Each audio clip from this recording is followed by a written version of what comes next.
Imagine a world where power wasn't inherited, it was taken. A world of marble palaces and burning torches, where the cheers of 80,000 echoed through an arena that smelled of blood and perfume. In that world, one child, nameless, voiceless, and sold before she could choose, learned the rules of survival not from books, but from the eyes of men who thought they owned her. Her name was Theodora. To history, she would become an empress, a saint in mosaic glass, the woman beside Justinian the Great. But long before the purple robes and the jeweled crown, she was a survivor in a city that celebrated cruelty as entertainment. Every humiliation became a lesson. Every act of mercy, a weapon. She learned that desire could command armies, that a whisper could topple a throne, and that to be underestimated was the sharpest armor of all. By the time she returned to Constantinople, the city that once spat her out had no idea what was coming. Theodora wasn't just coming home, she was coming for power. And when the world tried to stop her, she rewrote its laws. This is not a story of romance or redemption. It's a story about how trauma becomes strategy, and how the most dangerous ruler in Byzantine history was forged in the fire of her own survival. Welcome to Theodora, From Dust to Empire.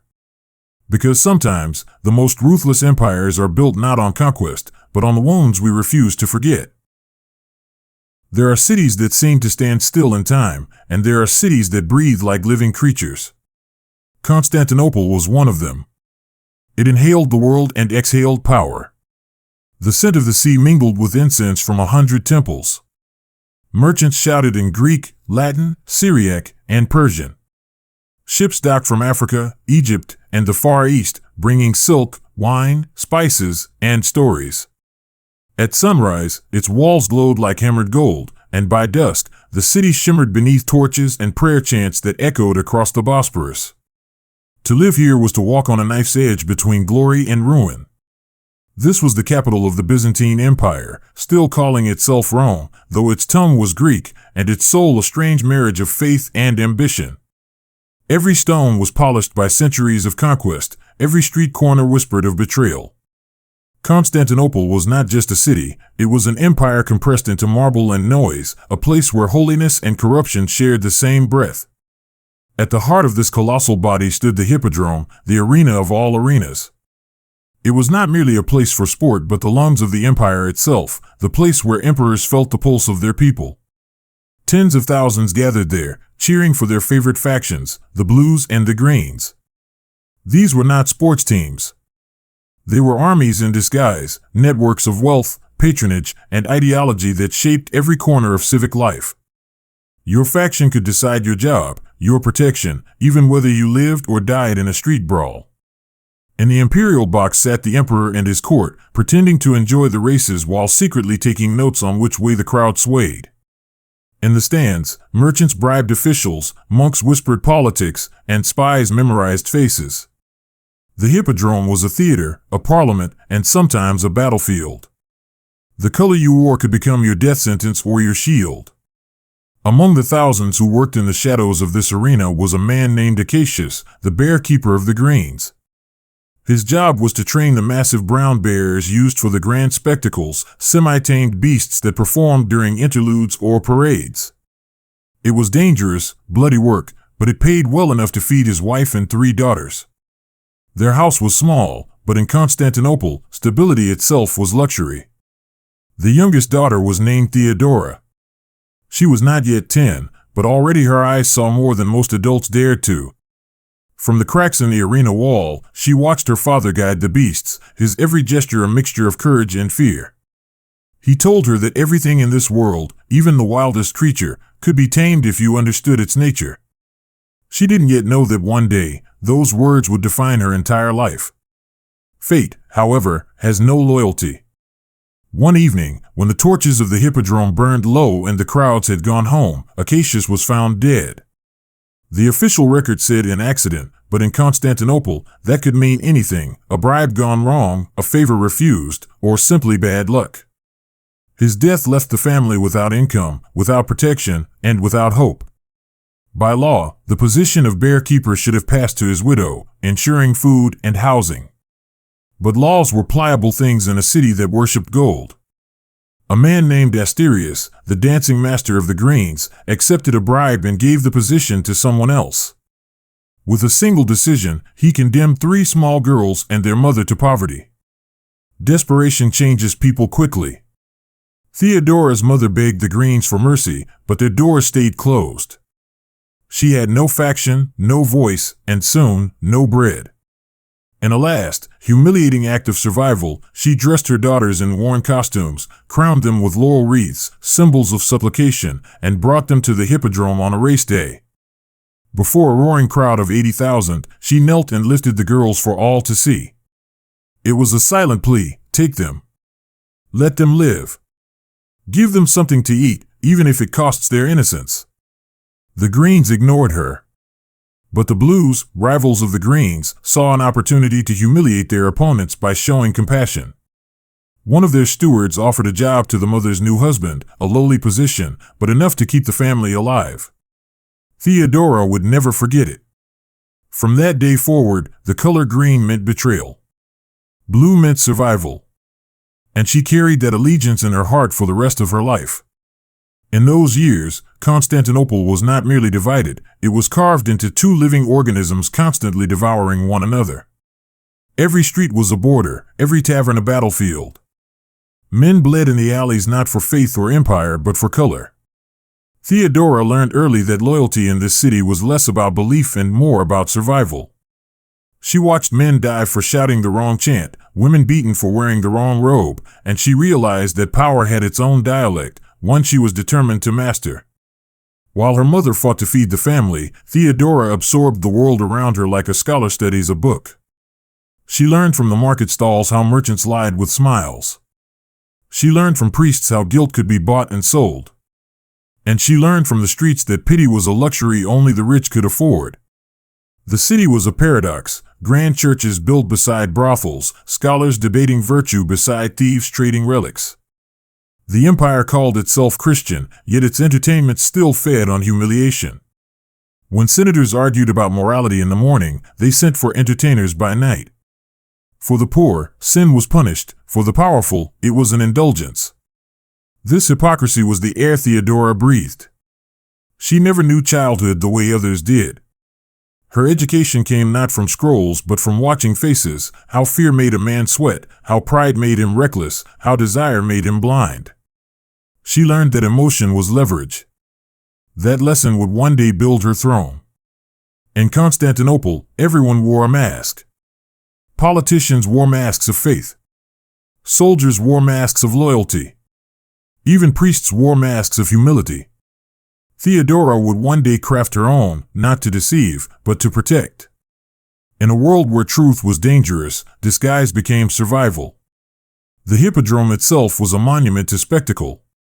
Every triumph, every failure of the empire, played out there first. When taxes rose, the emperor ordered more races. When famine struck, he promised games. The crowd would cheer, wine would flow, and for a few hours, the city forgot its hunger. That was how the rulers kept control, by keeping the people entertained. Give them bread and circuses, the Romans once said. In Constantinople, the bread was scarce, but the circuses never ended. For Theodora, the arena was both a curse and a mirror. She saw her father die because of it, yet she couldn't look away. The roar of the crowd, the thunder of hooves, the endless tension between glory and disaster, it was the rhythm of the empire itself. She didn't yet know it, but that rhythm would beat inside her forever. As she grew older, she watched performers come and go, actors, dancers, acrobats, each treated as disposable property of their faction. They performed for laughter, but behind the curtains, they lived under rules harsher than soldiers. Their contracts were written not in ink but in fear. And yet, from their suffering came power of another kind, the power to sway emotion. A performer could make thousands laugh, cry, or shout in unison. To Theodora, that was magic, dangerous, but intoxicating. Some nights, she wandered near the empty Hippodrome after the races ended. The stones still held the heat of the day, and the wind carried echoes of cheers and curses. She would stand there, small against the vastness of the arena, and imagine what it would feel like to be the one people watched, not as a victim, but as a force. The idea scared her and thrilled her all the same. The empire beyond the city thrived on contradictions. It was at once devout and cruel, sophisticated and savage. Scholars in Alexandria debated the nature of Christ, while generals in Syria waged wars in his name. Constantinople's streets glittered with wealth from trade routes that stretched to India and China, yet beggars slept at the doors of cathedrals. Theodora's family lived in the seam between those two realities, too low to matter, too visible to be invisible. Still, within that darkness, she absorbed everything. She learned that mercy was rare but never wasted, that cruelty could be predictable, and that information, even whispers, was the most valuable currency in the empire. Years later, historians would argue whether Theodora was born wicked or made so by the cruelty around her. But the truth was simpler: she was forged by necessity. Every humiliation became instruction, every act of kindness became a debt to repay. Constantinople's people adored spectacle because it distracted them from truth. They cheered for colors, but those colors were symbols of control.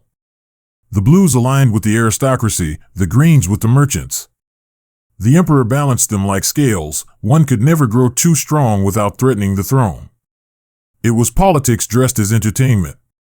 And for a child watching from the shadows, it was the perfect classroom. She saw that the crowd could be turned with emotion. Rage could be redirected. Loyalty could be purchased. Faith could be weaponized. The Hippodrome wasn't just where horses ran, it was where the empire learned to obey. And so, amid poverty and noise, Theodora began to understand her world. The city that had humiliated her family was also the city that would teach her everything she needed to know. She realized that no empire, no matter how divine it claimed to be, was immune to the same basic forces: vanity, greed, and fear. If she could master those, she could master anyone. By the time she turned 8, she was already different. Other children played, she observed. Others cried, she calculated. She wasn't cruel, not yet. But she had begun to see that survival required precision.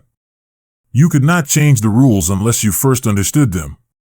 One evening, as the sun dipped below the domes and towers, Theodora lingered alone near the empty arena. The stands were silent, the sand stained dark by countless performances. The wind rustled through the broken seats like whispers of the dead. She crouched, picked up a coin half buried in the dust, and turned it in her hand. The emperor's face gleamed faintly in the fading light. Power, she thought, was just another game, one that only fools played fair. From that moment, something inside her shifted. She didn't have words for it, but she understood instinctively that the world owed her nothing, and that everything she would ever have, she would have to take. Constantinople, the city that devoured the weak and rewarded the cunning, had created its next prodigy. The same streets that had spat on her family would one day bow to her. The same arena that had mocked her would one day echo with her command. Before she was a woman, before she was a queen, Theodora became a survivor. And in an empire built on spectacle, survival was the first step toward power. Because in Constantinople, purity was irrelevant, kindness dangerous, and loyalty negotiable. What mattered was knowing when to bow and when to rise. And for Theodora, the girl who had once knelt before 80,000 strangers, that moment of rising was coming soon. The line between childhood and adulthood is often invisible. For most, it comes gently, a voice that deepens, a responsibility that grows. But for Theodora, it came like a blade. One day she was a daughter, the next, she was property. After her father's death and her mother's public plea, survival became a daily negotiation. The family now lived under the fragile protection of the Blues, the same faction that had once shown them pity. But pity was never free in Constantinople. It was a transaction, and like every transaction, it came with expectations. The Blues owned the stages, the performers, the taverns, and the circuses. Entertainment was a currency as vital as gold, and the city's hunger for spectacle never waned. Theodora's mother, knowing there were no honest trades left for a woman alone, made a choice, not out of greed, but out of fear. She sent her daughters into the world of performance. It began with simple acts, singing in marketplaces, reciting small verses before races, carrying props across the Hippodrome's vast stage. But for a girl of 10, even standing in that space was terrifying. The arena that had once humiliated her family now demanded that she smile and entertain the same crowds that had laughed at them. Yet Theodora did it. She did it with precision, with a calm that startled the older performers. She learned early that an audience's gaze could crush or crown you. If you flinched, you were forgotten. If you endured, you were remembered. The more she performed, the more she studied the faces before her, not as people, but as patterns. She saw how laughter rose like a tide, how excitement could be shaped by rhythm and silence. Without realizing it, she was studying power. The Byzantine law of that time was merciless. Every woman who performed on stage, regardless of role, was legally branded an actress, a term that meant something very different from what it does now. To the empire, an actress was a woman who belonged to the faction, whose body was as public as her performance. Consent was not a right, it was a rumor. For many, that life broke them. For Theodora, it taught her how the world worked. She understood that those who watched her, senators, merchants, even priests, were not gods. They were men, fragile and foolish, held together by pride. When they smiled, she saw vanity. When they scowled, she saw insecurity. When they offered gifts, she saw fear disguised as desire. Every humiliation became data. Every night on stage became a lecture in manipulation. There was a cruel irony in it all. The empire that preached morality depended on the very vice it condemned. The same senators who quoted scripture in daylight sat in the shadows at night, applauding the performances they pretended to despise. Theodora learned their duality, memorized their habits, and hid her contempt behind a practiced smile. Years passed. By the time she turned 16, the timid child who had once stared at the arena's sand had transformed into one of its brightest stars. Her performances drew crowds not because they were scandalous, but because they were intelligent. She could turn tragedy into comedy, make cruelty sound like poetry. She spoke with a presence that silenced even the drunkest men in the crowd. Theodora had become what the city most feared and most desired, a woman who understood her own effect. Senators sent servants to request private audiences. Aristocrats disguised themselves to attend her shows. Even the clergy whispered her name. She had no title, no noble blood, yet she commanded the kind of attention that emperors bought with armies. But power, in Constantinople, always came with a price. The blues agents controlled her schedule, her earnings, and her freedom. To them, she was a profitable investment. To the upper class, she was entertainment. To Theodora, she was a prisoner who had learned how to decorate her own cage. It was around this time that a new figure entered her story, Hephaestus, the Syrian governor of Libya. He was older, wealthy, and accustomed to owning whatever caught his eye. When he first saw Theodora perform, he didn't applaud. He watched. And when the performance ended, he sent a messenger with an offer: leave the stage, come to Libya, and live as his companion. To the world, it was an honor. To Theodora, it was escape. She accepted. Her years in Libya were both paradise and prison. The palace of Hephaestus was built on white marble and guarded by soldiers who saluted her as if she were already royalty. She dined with officials, listened to generals discuss campaigns, and watched how decisions were made behind the veil of luxury. Yet beneath the silk and gold, she was still owned. Theodora learned that control came in many forms. Some men used violence, others used affection. Hephaestus used both. He believed his wealth was a divine right, that his desires were beyond judgment. But Theodora had already learned the lesson that would define her life: understanding a man's weakness was more powerful than obeying his commands. She watched him carefully, his gestures, his moods, the words that made him hesitate.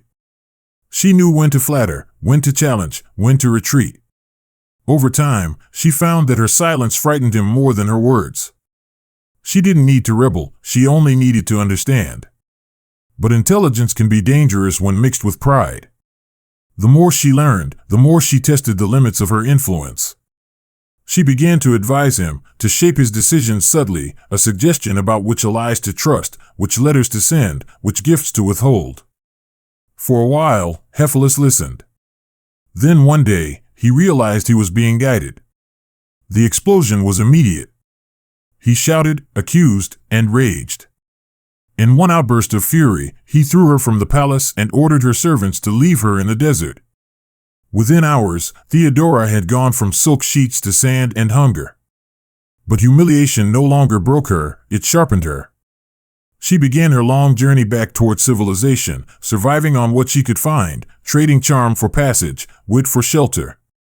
Each encounter along the way taught her something new.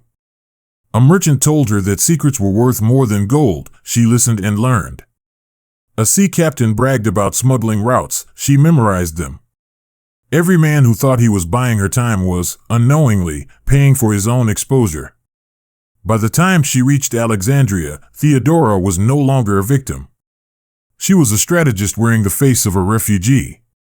In Alexandria, she met thinkers and theologians who followed a branch of Christianity called Monophysitism, a belief that Christ had a single divine nature rather than two.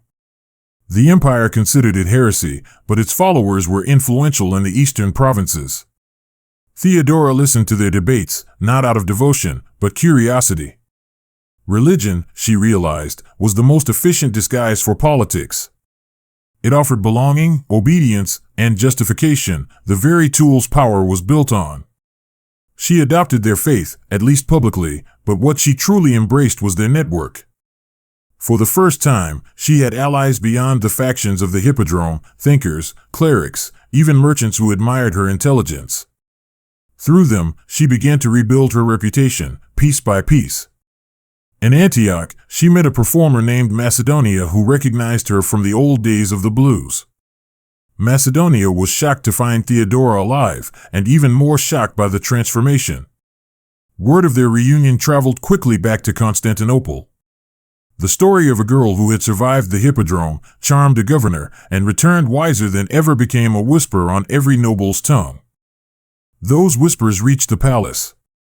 Among those who heard them was a man who would change her fate forever, Prince Justinian, the heir to the Byzantine throne. By now, Theodora was 21. Her beauty was undeniable, but it was not her appearance that fascinated people. It was her mind. She spoke with clarity, listened with focus, and carried herself like someone who knew she belonged everywhere she went. She had no illusions left about innocence or fairness. To her, life was a negotiation, and she was done losing. When she returned to Constantinople, she didn't go back to the stage. She entered the city like a storm approaching from calm seas, silent, steady, inevitable. The same gates that had once watched her family beg now opened for her as if by instinct. Constantinople, ever hungry for stories, didn't know whether to pity her or fear her. She preferred it that way. Survival was no longer something that happened to her, it was something she orchestrated. Every step she took was deliberate. Every conversation a performance. She had learned that power was not in titles or crowns but in perception. If people believed you were powerful, you already were. From the docks to the palaces, from merchants to priests, rumors of Theodora's return grew. Some said she had turned to God. Others whispered she had turned to sorcery. The truth, as always, was simpler. She had turned to strategy. The girl who once feared the crowd had mastered how to lead it. She no longer avoided the gaze of men, she commanded it. No longer bowed to authority, she analyzed it. And in that city of shifting loyalties, one truth emerged: Theodora had come back not to survive, but to ascend. What she didn't yet know was that the empire itself was waiting for her. For behind the marble walls of the palace, Justinian, the brilliant, ambitious prince who dreamed of restoring Rome's lost glory, had already heard her name. He had asked about her more than once. Some said he admired her courage. Others said he saw in her what he could never be, unbound by convention, unafraid of scandal, forged in struggle. Whatever the reason, destiny had begun to turn its wheels. Soon, the girl from the Hippodrome and the prince of the empire would meet. And when they did, the course of Byzantine history would change forever. For Theodora, the choice had long been made. She would never again beg for mercy. She would never again kneel before a crowd. From now on, survival was not her goal, it was her weapon. And for the empire that once owned her, that weapon was about to strike. By the time Theodora returned to Constantinople, the city had changed, but not as much as she had. The streets were louder, the palaces brighter, and the people more divided than ever. Yet beneath all the gold and glory, the same old heartbeat remained: ambition, rivalry, and fear. Constantinople could dress itself in silk, but its soul was still made of iron. Theodora walked through the capital not as the frightened child who had once begged for mercy, but as a woman who had learned how mercy could be weaponized. Every stone seemed familiar yet distant, like a stage she had memorized long ago. The Hippodrome loomed ahead, that colossal symbol of the empire's pride and shame. Once, it had been the place where her family was broken. Now, it was merely scenery in the story of her return. Word of her arrival spread quickly.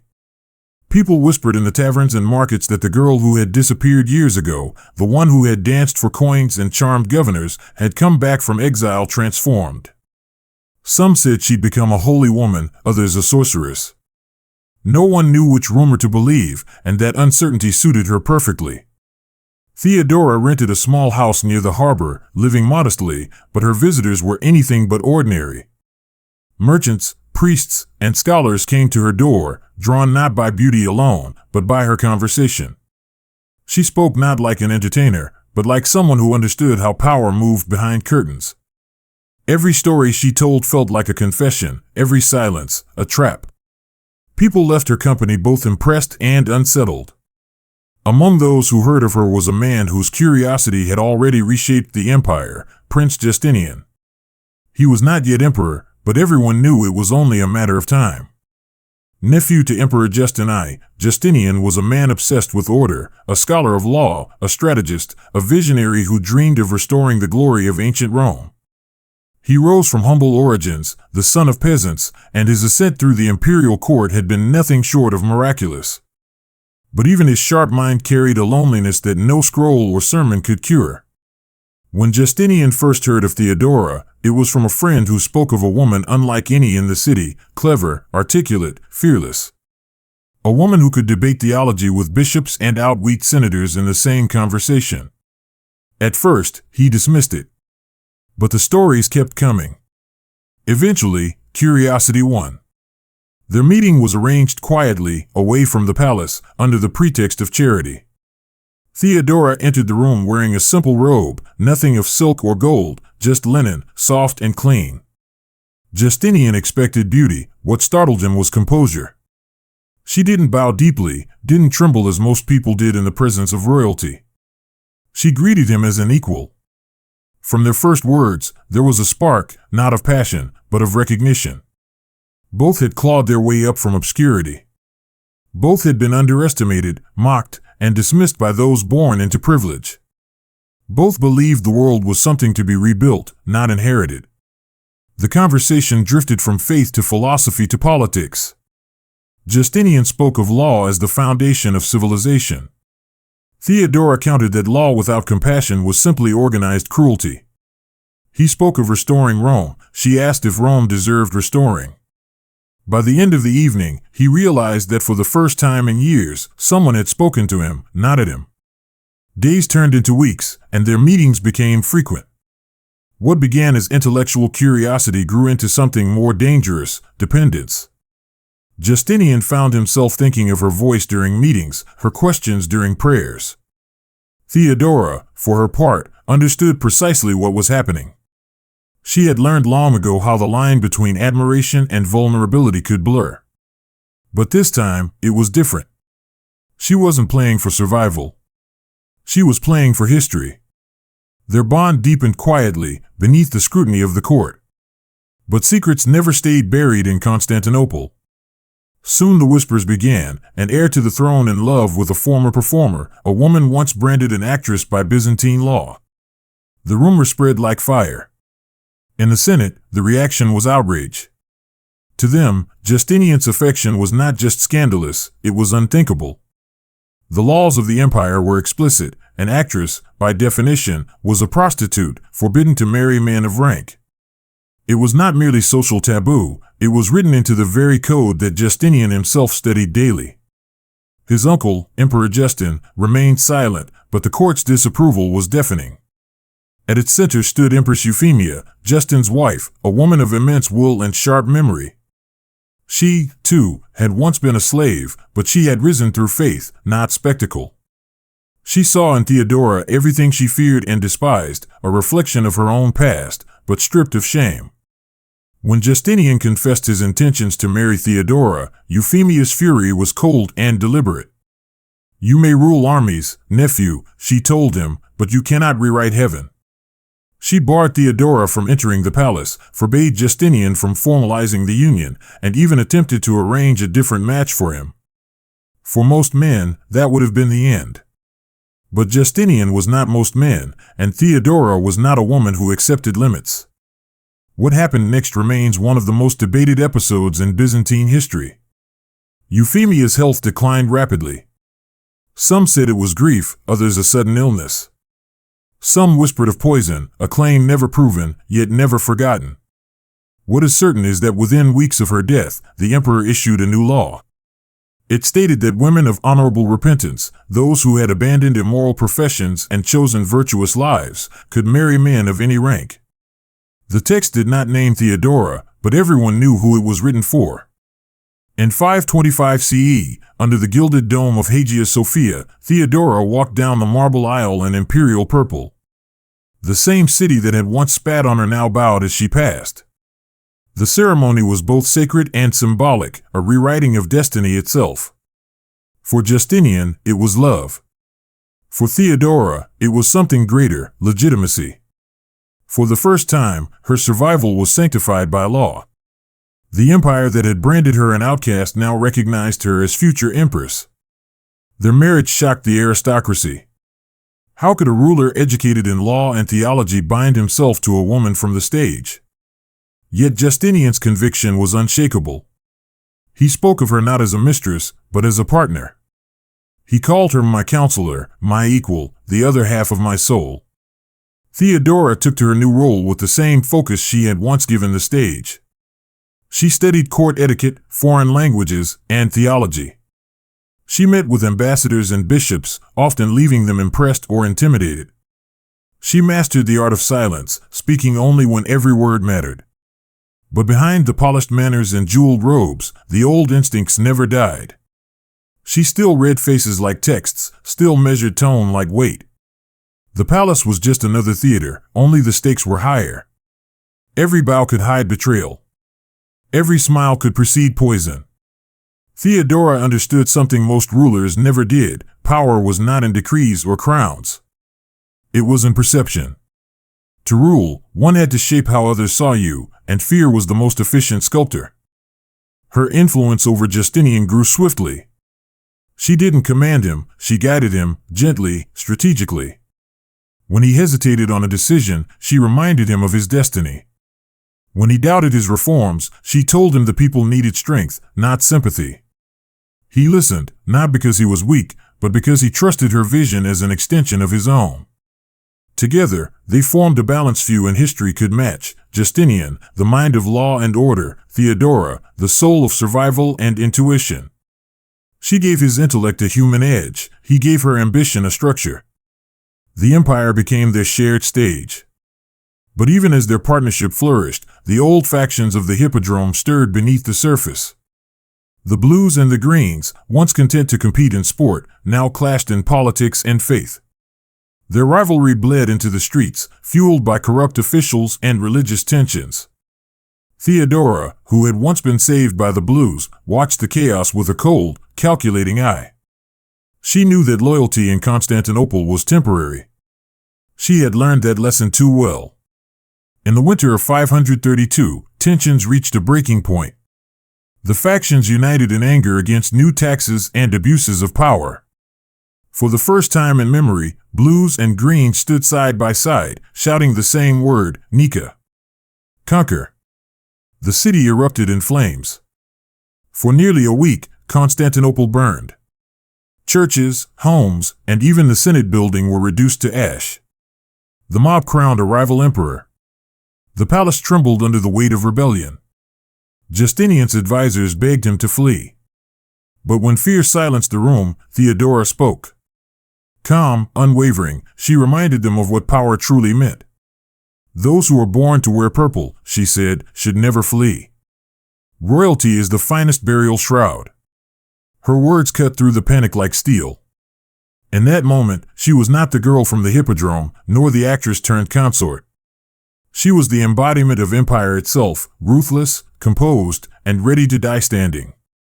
Justinian chose to fight. What followed was a massacre, the rebellion crushed, the city soaked in blood. By dawn, 30,000 lay dead in the Hippodrome. The same arena that had once watched Theodora beg for pity now became the graveyard of her enemies. When the smoke cleared, two figures stood above the ruins, the emperor and his empress, unchallenged. Theodora had proven what the city had refused to believe, that she was not a woman lifted by fortune, but one who had seized it. From that day onward, no one dared speak of her past again. When the smoke of rebellion finally cleared from Constantinople's skies, a silence settled over the empire, the kind of silence that follows catastrophe. The city was in ruins. Streets once filled with merchants and monks were littered with ash and the echo of screams. The great Hippodrome, where 30,000 rebels had fallen, was now an open graveyard. But from that destruction rose something new, a power structure remade in the image of two people, Justinian and Theodora. The massacre had broken the will of the people, but it had also broken the illusion that emperors ruled alone. Every official, every general, and every priest who survived the rebellion understood one thing: the empire now had two sovereigns. From that day forward, loyalty was no longer sworn only to Justinian. It was sworn to them both.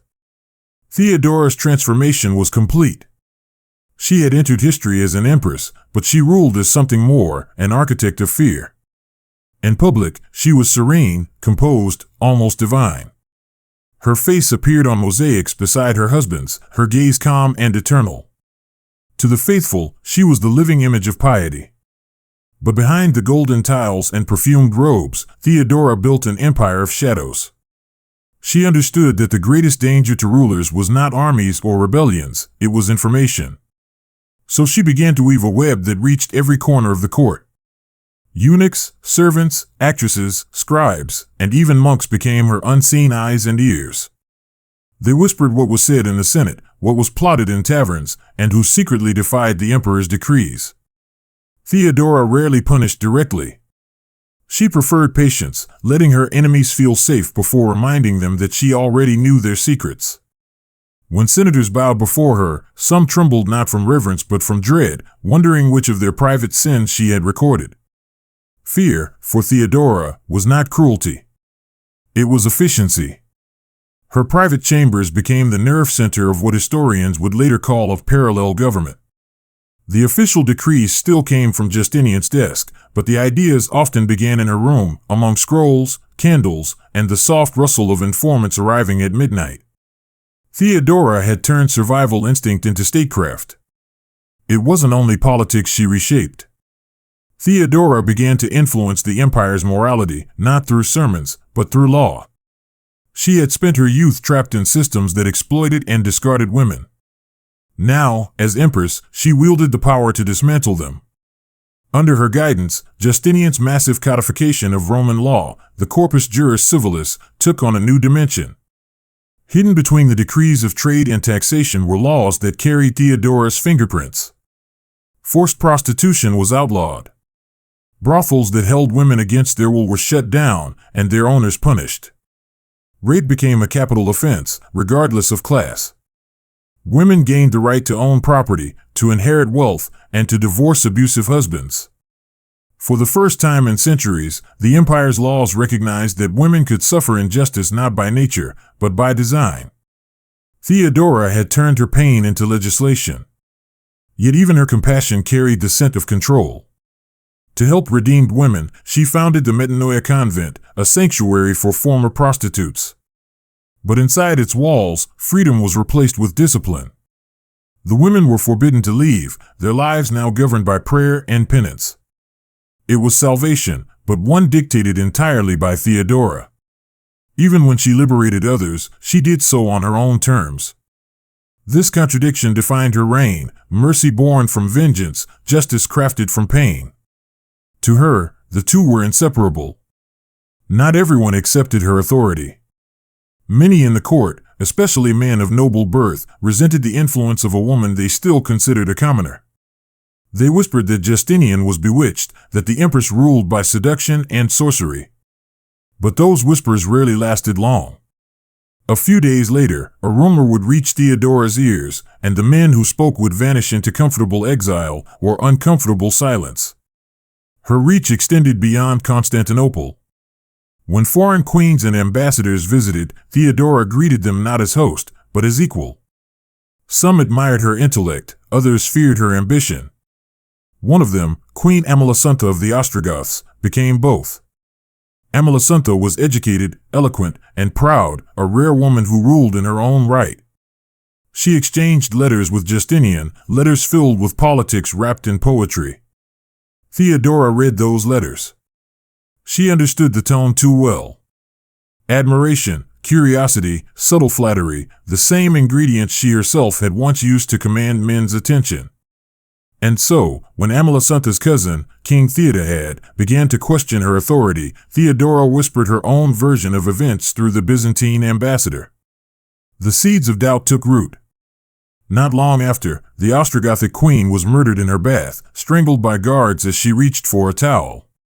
Officially, it was a political dispute. Unofficially, it was Theodora's warning to the world: rivalry was a privilege she did not grant. Her methods were as precise as they were merciless. One of the empire's most powerful men, John the Cappadocian, a brilliant but corrupt administrator, once tried to undermine her influence by mocking her origins. Theodora didn't confront him publicly. Instead, she orchestrated a psychological siege. For months, John received strange gifts: wilted flowers, miniature daggers, paintings of executions. He dismissed them at first, but they grew in frequency and detail. Sleepless nights followed. His confidence decayed. When he was weakest, Theodora struck. She arranged a meeting where his own daughter was used to entrap him, recorded his words, and presented them as evidence of treason. By the time Justinian's guards dragged him away, John was no longer a threat, merely a broken man begging for mercy. Theodora never raised her voice, never lifted a sword, yet her enemies fell as though struck by both. Historians have long debated whether she ruled through love or fear. The truth is that she understood how closely they were connected. To the people, she was both protector and predator, a paradox they could neither condemn nor resist. Her court rituals reflected that duality. Anyone who entered her presence was required to kneel and kiss the hem of her robe. To many, it was blasphemy. To Theodora, it was justice, a reversal of the humiliation she had once endured. Where she had once knelt in desperation, others now knelt in reverence. Yet Theodora's rule was not merely personal vengeance disguised as governance. Beneath the steel of her character lay a genuine vision for stability.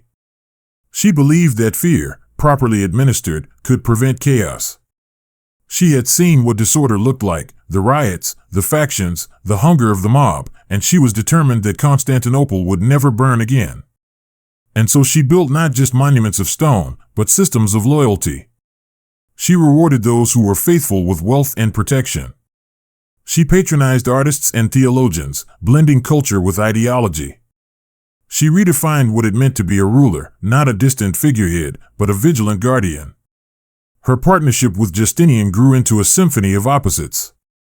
He saw himself as God's servant, the restorer of Rome's glory. She saw herself as the empire's conscience, forged in its darkest corners.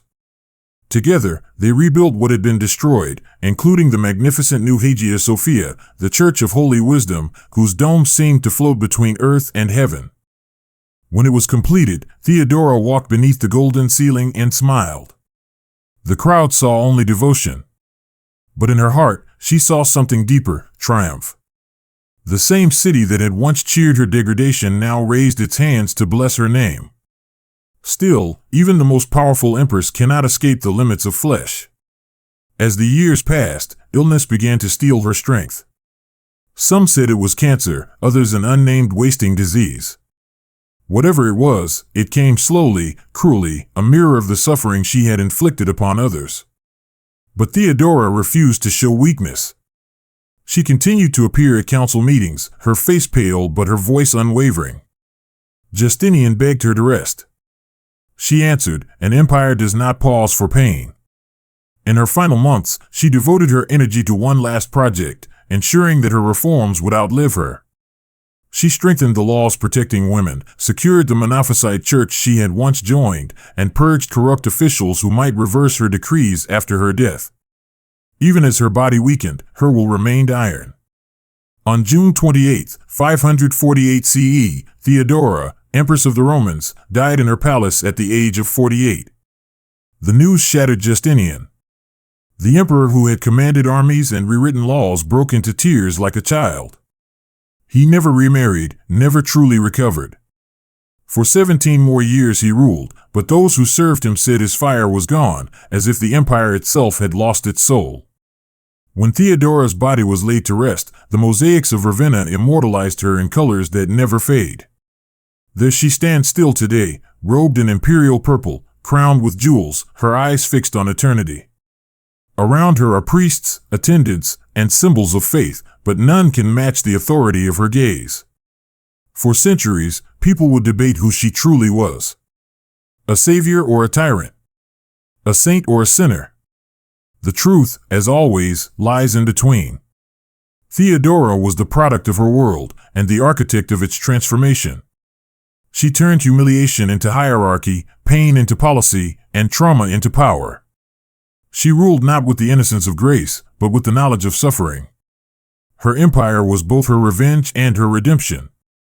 And in the end, her greatest legacy was not the fear she inspired, but the laws she left behind, laws that, for the first time in history, gave a voice to those who had none. Theodora proved something that still echoes through time, that power gained through survival is the most dangerous power of all, because it never forgets what it took to be born. Centuries have passed since Theodora's death, yet her shadow still lingers across the world she once ruled. The empire that worshipped and feared her has long vanished into dust, but her face remains, frozen in glass and gold, watching from the mosaics of Ravenna, her gaze eternal, her story too complex to die. In those glittering tiles, she stands beside Justinian, holding a golden chalice as if offering it to heaven. Her robe is heavy with pearls, her crown thick with jewels, her posture perfectly balanced between sanctity and sovereignty. To most who see it, she looks serene. But look closer, and you can almost sense the fire beneath the stillness, the woman who learned to conquer through endurance.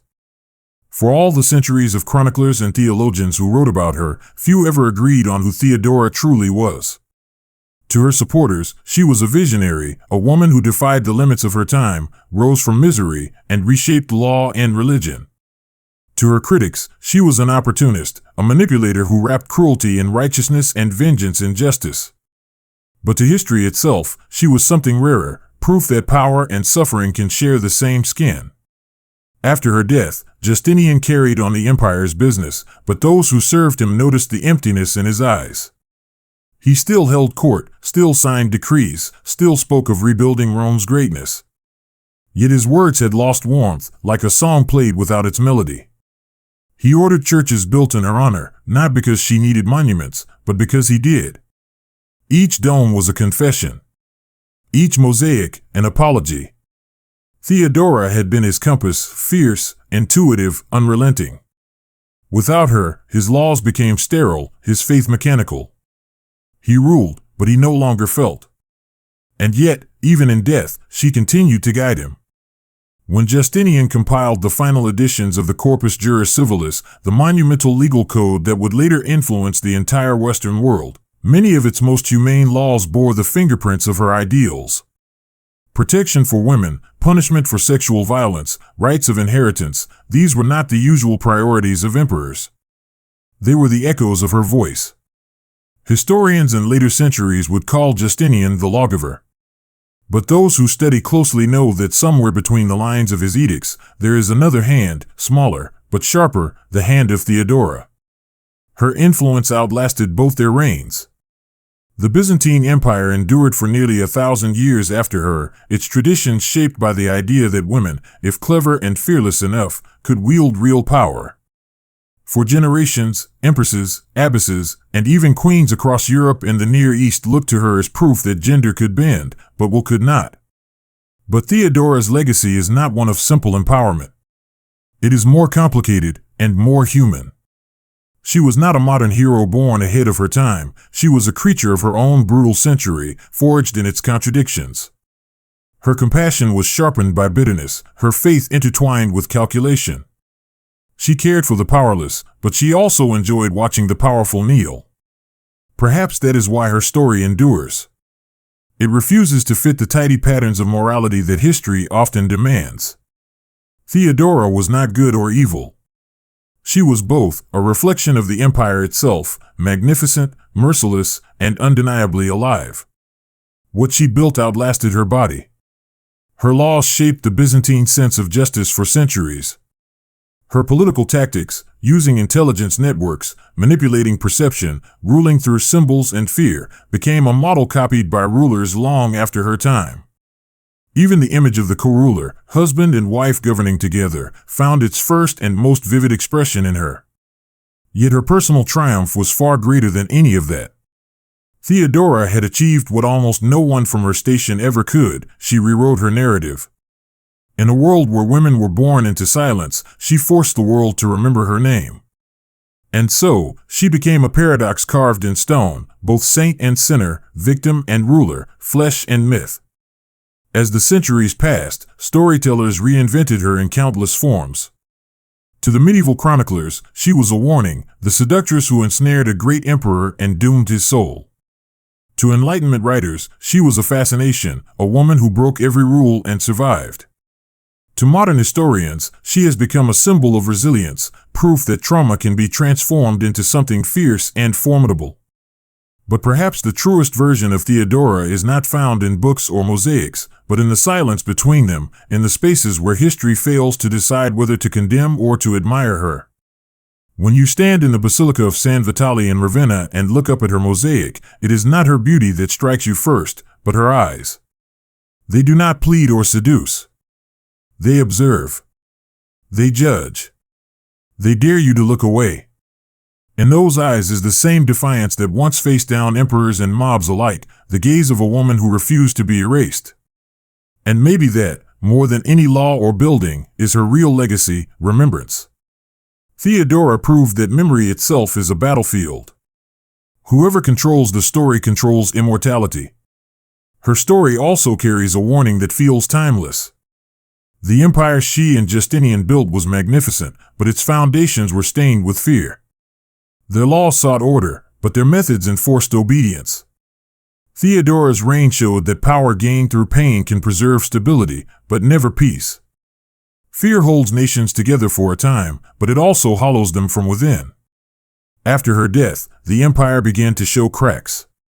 The taxes Justinian imposed to fund his conquests bled the provinces dry. The people who once saw him as a savior began to see him as a tyrant. Without Theodora's intuition to temper his intellect, he failed to read the heart of his subjects.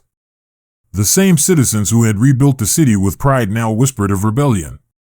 Theodora would have understood. She always knew that control was temporary, that love and loyalty were fragile currencies. She had built her empire with fear because she understood its permanence. Compassion fades, fear endures. And yet, in her absence, even fear lost its bite. By the time Justinian died in 565, the empire he left behind was immense but brittle.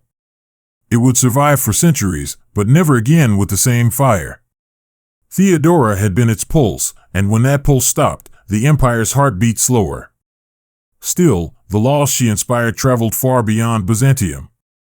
When Europe rediscovered Roman law during the Middle Ages, it was Justinian's code that formed the basis of modern civil justice, and hidden within it, the reforms of a woman who had once been sold for survival. Today, When modern courts recognize women's property rights, prosecute assault regardless of social status, or protect the vulnerable from exploitation, they echo her vision, a vision born not from privilege, but from pain. Her story, though ancient, feels strangely familiar in every era. It is the story of someone who refused to accept the script written for her. It is the story of transformation through defiance, the journey from object to author, from victim to ruler. It reminds us that survival is not passive endurance but an act of rebellion. Theodora's life is also a mirror held to us. It asks uncomfortable questions. How far would we go to escape powerlessness? How easily does justice become vengeance when it is finally in our hands? And what happens to the human heart when survival becomes a habit rather than a hope? She lived in a time when cruelty was entertainment, when compassion was weakness, and when women were denied both voice and choice. Yet she did not merely rise above it, she weaponized it. That brilliance is also her tragedy. To survive her world, she had to become as merciless as the world itself. And yet, through all her contradictions, Theodora's story endures as a testament to the human will. She is the proof that trauma can build empires, but also that empires built on trauma are doomed to crumble. Today, in textbooks and documentaries, she is often remembered as Theodora, the actress who became empress. The title sounds simple, almost romantic, but it hides 1,000 scars. She was more than a woman who married well. She was a strategist, a reformer, a manipulator, a survivor, and in the end, perhaps even a believer. If you strip away the legends and politics, what remains is a single truth: Theodora was not defined by what was done to her, but by what she chose to become after. And maybe that is why her story still resonates. Because we all live in empires of our own making, built from memory, from pain, from the need to prove that we are more than the world thinks we are. Like Theodora, we wear our masks, play our roles, and hope that when history looks back, it sees more than our mistakes. In her, we see both the darkness of ambition and the light of resilience, a reminder that the line between the two is thinner than we'd like to admit.